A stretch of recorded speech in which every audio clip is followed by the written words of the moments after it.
முதல் மேற்கு என 4 எல்லைகளின் சிகரங்களையும் தொட்டவர். சமூக ஆர்வலர். தமிழக வெற்றி கழகம் தொடங்கும் முன்பிருந்தே தொலைக்காட்சி விவாதங்களில் தளபதியின் ஆதரவாளராக எதிர்கட்சிகளை திணறடித்தவர். உத்தரப்பள்ளி சிப்காட் போராட்டத்திலே 3 முறை இங்கு கலந்து கொண்டு விவசாயிகளுக்காக ஒரு நாள் அடையாளம் உண்ணாவிரத போராட்டம் இருந்தவர்.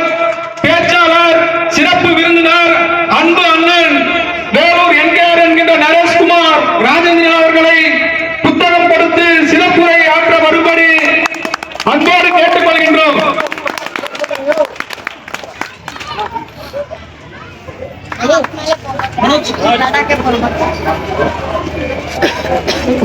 அண்ணன் திரு எல்ஐசி பெரியசாமி அண்ணா அவர்களை மேடைக்கு வருமாறு அன்போடு கேட்டுக்கொள்கிறோம்.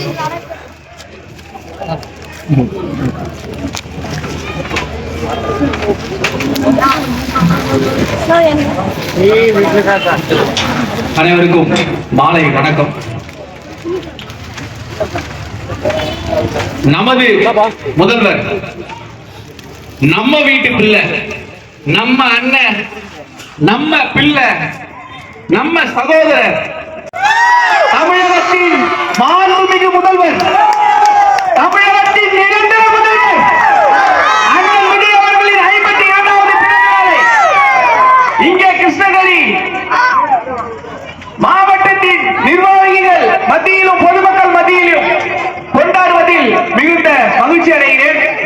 இந்த விழாவை ஏற்பாடு செய்து நடத்தி கொண்டிருக்கும் திரு சிவராஜ், கிழக்கு கிருஷ்ணகிரி மாவட்ட, கிருஷ்ணகிரி மேற்கு மாவட்ட, சூளகிரி தெற்கு ஒன்றிய செயலாளர் அவர்களுக்கும், அண்ணன் திரு சுரேஷ் அவர்கள் கிழக்கு மத்தியம் கிருஷ்ணகிரி மத்திய மாவட்ட செயலாளர் அவர்களுக்கும், அன்பு அண்ணன் திரு சம்பங்கி வேப்பனஹள்ளி தொகுதி சட்டமன்ற தொகுதி வேட்பாளர் அவர்களுக்கும் மற்றும் மாணவரணி அமைப்பாளர் திரு அருள் அவர்களுக்கும், ஏனைய கழக நிர்வாகிகளுக்கும் என் முதற்கண் வணக்கத்தையும் இந்த அருமை வாய்ப்பை அளித்த அவர்களுக்கு நன்றிகளையும் தெரிவித்து எனது உரையை தொடங்குகிறேன். எல்லா கட்சியிலையும் தலைவர்களுக்கு பிறந்த நாள் வரும். அந்த பிறந்த நாள்லாம் யார் கொண்டாடுவாங்க அப்படின்னா கட்சி நபர்கள் மட்டும், கட்சியில பொறுப்புல இருக்கிறவர்கள் மட்டும், இல்ல பொறுப்பு வாங்க நினைக்கிறவங்க மட்டும் கொண்டாடுவாங்க. ஆனா நம்ம அண்ணன் தளபதியின் பிறந்த நாளை தமிழ்நாடு கொண்டாடுகிறது. இன்று முதல்வர் ஆன நாள், முதல்வருக்கு பிறந்த நாள். ஆனால் 51 ஆண்டுகள் அவர் செய்த சாதனைக்காக ஒவ்வொரு ஆண்டும் பிறந்த நாள் கொண்டாடப்பட்டு வருகிறது பொதுமக்களால். இப்ப கூட நம்ம விழாவை ஆரம்பிக்கிறதுக்கு முன்னாடி சின்ன குழந்தைங்க எல்லாம் நடனம் ஆடுறாங்க, பார்த்தோம்ல, எவ்வளவு அழகா இருந்தது இல்ல? அதெல்லாம் நம்ம தளபதிக்கு மட்டும்தான் கிடைக்கும். சிலரெல்லாம் தூக்கத்துல எழுந்து ஐயோ இப்படி ஒரு கனவு கண்டமே கூட சொல்றது கூட நடக்காது. அவங்க தாத்தாவுக்கு நடக்காது, அவங்க அப்பாவுக்கு நடக்காது, இவருக்கு நடக்காது, இவர் பிள்ளைக்கு நடக்காது. ஒரே ஒரு குடும்பம் தமிழ்நாட்டை சூறையாடி கொண்டிருக்கும் போது சூர சமாதானம் செய்வேன் என்று அனைத்து தடைகளையும் உடைத்து இன்று ஆட்சி கட்டில் 2 ஆண்டு கட்சி தொடங்கி 2 ஆண்டுகளில் உலக வரலாற்றில் எங்கும் படைக்காத ஒரு சாதனையை படைத்தவர் நமது தளபதி. இன்றைக்கும் சட்டமன்றத்தில் தளபதி முதலமைச்சர் வாயை திறக்கணும், முதலமைச்சரை வாயை திறக்கணும்னு சொல்லிட்டு எதிர்கட்சியில ஒருத்தர் உட்கார்ந்து இருக்காரு. இளவரசர் சேப்பாக்கம் சேகோரா உதயநிதி அவர் என்ன சொல்றாரு? முதலமைச்சர் வாய் திறந்து பேசணும். எதுக்கு? முதலமைச்சர் வாய் திறந்து காரி துப்பணும். தன் 5 ஆண்டுகளாக இவர்கள் செய்த ஆட்சியை காரி துப்ப முதலமைச்சர் வாய் திறக்க வேண்டும் என்று கருப்பு பேட்ஜ் அணிந்து வந்திருக்கும் மாண்புமிகு துணை முதல்வர் அவர்களே, கடந்த 5 ஆண்டுகளாக வாய் திறக்காமல் இருந்த திரு முன்னாள் கொளத்தூர் சட்டமன்ற வேட்பாளர், முன்னாள் சட்டமன்ற வேட்பாளர் திரு மு.க. ஸ்டாலின் அவர்களை கேட்டீங்களா? வாய் திறந்து பேசுங்க. ஐயா மு.க. ஸ்டாலின் ஒவ்வொரு மேடையிலும் போய் ஒப்பாரி, கல்யாண வீடா இருந்தாலும் ஒப்பாரி, கருமாரி வீடா இருந்தாலும் ஒப்பாரி, அதை ஒப்பாரி வச்சு வச்சு வச்சு எந்த விசேஷத்துல இருக்குன்றதே மறந்துடுறாங்க. என்ன சொல்றாரு முதல்வர்? மாண்புமிகு முதல்வர் சிஎம் விஜய் அவர்கள் பேப்பர் படிக்கணுமா? 5 வருஷமா கோமால இருந்து இன்னைக்குதான் எழுந்து வந்திருக்காரு. பேப்பரை படிக்கணும்ன்றதே இன்னைக்குதான் அவங்க கண்டுபிடிச்சிருக்காங்க. 70 ஆண்டு கால ஆட்சி நடத்தி 70 ஆண்டு கால கட்சி இன்னைக்கு 2 ஆண்டு கட்சியிடம் வீழ்ந்ததற்கு காரணம் இன்ஸ்டாகிராம் சொல்லி சுத்துறீங்களே, நீங்க படிக்கிறது வெறும் முரசொலி மட்டும் தானா? ஐயா முதல்வர், முன்னாள் முதல்வர், முன்னாள் கொளத்தூர் சட்டமன்ற உறுப்பினர் படித்தது வெறும் முரசொலி தானா? அதனாலதான் அப்படியே இருக்கீங்க. இன்னமும் இன்ஸ்டாகிராம்ல பழி. சின்ன குழந்தைகளை வைத்து முதல்வர் ஜெயித்து விட்டார், பழியை தூக்கி அங்க போட்டு. அப்ப நீங்கள் செய்த மக்கள் விரோத போக்கு உங்களுக்கு நினைவுக்கு வரவில்லையா? ஒவ்வொரு விஷயத்திலும் மக்கள் விரோத போக்கை கடைபிடித்து மக்களுக்கு எதிரான ஆட்சியை நடத்தி நீங்கள் வீழ்த்தப்பட்டிருப்பதை இன்னும் உணராமல் இருப்பதால் கவலையே படாதீங்க, எழுதி வச்சுக்கோங்க. அடுத்து வரக்கூடிய உள்ளாட்சி தேர்தலிலும் தமிழக வெற்றி கழகம் விசில் பறக்கும். அனைத்து உள்ளாட்சி மன்றங்களிலும் பறக்கும். பாராளுமன்ற தேர்தலிலும் எழுதி வைத்துக் கொள்ளுங்க.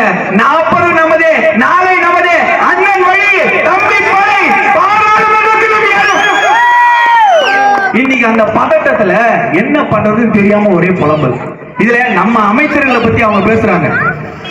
நம்ம பொதுச் செயலாளர் அன்பு ஆரூர் அண்ணன் அந்த மாதிரி ஒரு இனிமையான மனிதனை ஏதாவது ஒரு கட்சியில பொதுச் செயலாளர் பார்க்க முடியுமா? எவ்வளவு பெரிய கட்டமைப்பை உருவாக்கி ஒரு மேடையில் அன்னைக்கு பேசினாரு. ஐயா, கட்டமைப்பு தான் எங்களுக்கு பிரச்சனை இல்ல, எங்க அண்ணனை இன்னும் போதான் பிரச்சனைன்னு பேசினாரு. கலாய்ச்சாங்க. ஆனா அதுதான் உண்மைன்றது பின்னாளில் நிரூபணம் ஆச்சா இல்லையா? தமிழ்நாடு விடுங்கய்யா, கர்நாடகாவுக்கு போனா என் தளபதிக்கு கூட்டம் வரும். மும்முடி பூண்டிய தாண்டினா உன் தலைவனை இருக்கா தெரியுமா? ஜோசப் விஜய் அவர்கள் இன்று உலகம் முழுக்க பேசப்படும் ஒரு தலைவர். உங்க தலைவர் இந்த பக்கம் மூக்கு தாண்டா தெரியுமா? இதான் கேட்கிறோம். அடுத்து அண்ணன் ஒவ்வொரு அமைச்சர்களா பட்டியல் எடுத்தோம்னு வச்சுக்கீங்களேன், இவங்களுக்கு குறை சொல்றது மட்டும்தான் தெரியும். அன்பு சகோதரர் ஆதவ அர்ஜுன் அவர்கள் ஆளு 6 அடி உயரர்கள், அடிச்சு தூக்கி கூடையில போட்டுருவாரு. அந்த மாதிரி சட்டமன்றத்தில் இன்னைக்கு கூட எதிர்கட்சி தலைவர் சொல்லி ஒருத்தர் உட்கார்ந்து இருக்காரு இளவரசர். அவர் கேட்கிற கேள்விக்கு அவர் பதில் சொல்லும் போது பதில கேட்கறதுக்கு திராணி இல்லாம, அண்ணன் ராஜ்மோகன் அவர்கள் எழுந்து பேசும்போது பதில் கேட்கறதுக்கு திராணி இல்லாம சட்டமன்றத்தை விட்டு ஓடக்கூடிய சட்டமன்றத்தில் இருக்கின்றது என்றால் அதற்கு காரணம் தமிழக வெற்றி கழகம், அன்பு தளபதி விஜய். இன்றைக்கு இதே இடத்துல அண்ணன் சம்பங்கி அவர்களும் அண்ணன் சுரேஷ் அவர்களும் இருக்காங்க.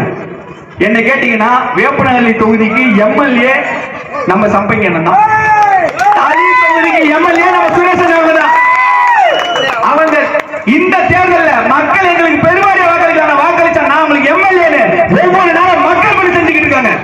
மக்களை ஓட்டு போடலன்னு சொல்லி திட்டல, மக்களை திட்டல, ஒப்பாரி வச்சு அலுவல, இந்த நாடகம் போடல.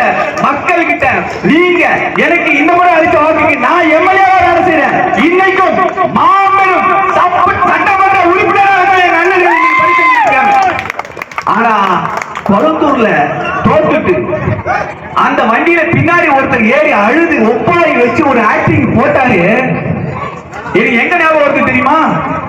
அதே கொளத்தூர் தொகுதியில ஒரு டான்ஸ் ஒண்ணு ஆடினாங்க. பொதுமக்களை எல்லாம் கூட்டி நாங்க டான்ஸ் ஆடுறோம், முதல்வர் வரவேற்கிறோம் சொல்லிட்டு ஒரு செட்டிங் போட்டு டான்ஸ் ஆடினாங்க. ஆனா அன்னைக்கு அதே தொகுதியில வியாசர்பாடி பகுதியில வீடுகள் 10 எரிஞ்சுட்டு இருந்தது, குடிசைகள் 10 எரிஞ்சுட்டு இருக்கும்போது இப்படி ஆட்டம் போட்ட முதல்வர் யாராவது பார்த்துக்குமா?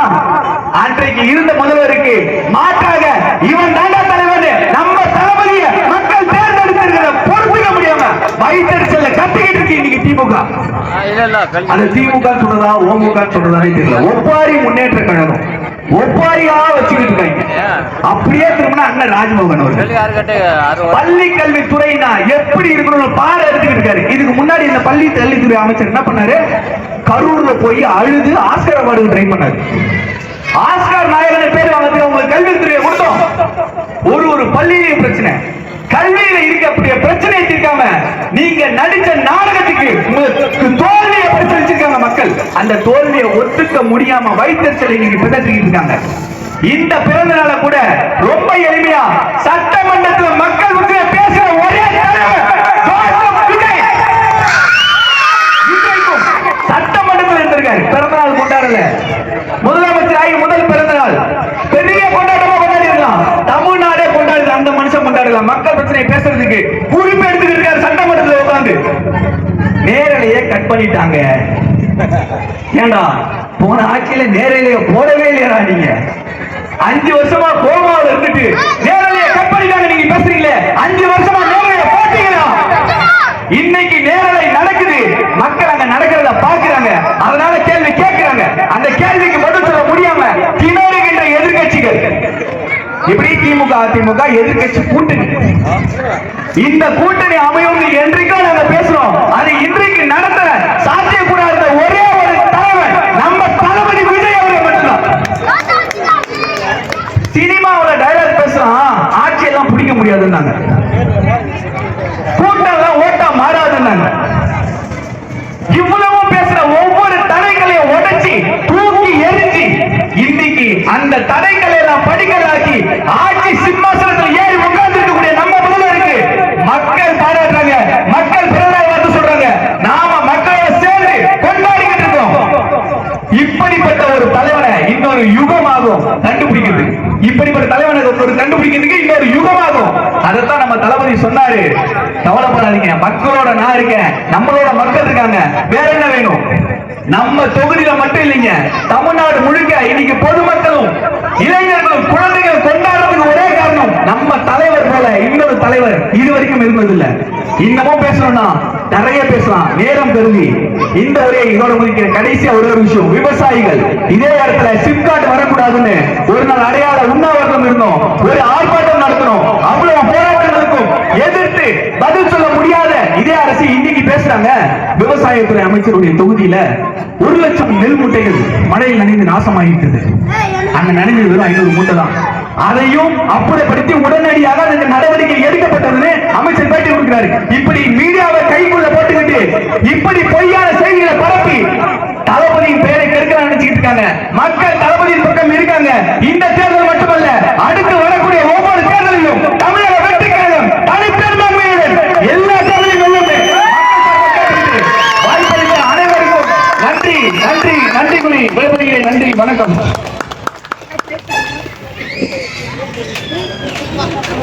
இந்த விழாவில் சிறப்பு பேச்சாளராக கலந்து கொண்டு சிறப்புரையாற்றிய அன்பு நண்பர் வேலூர் என்கேஆர் அவர்களுக்கு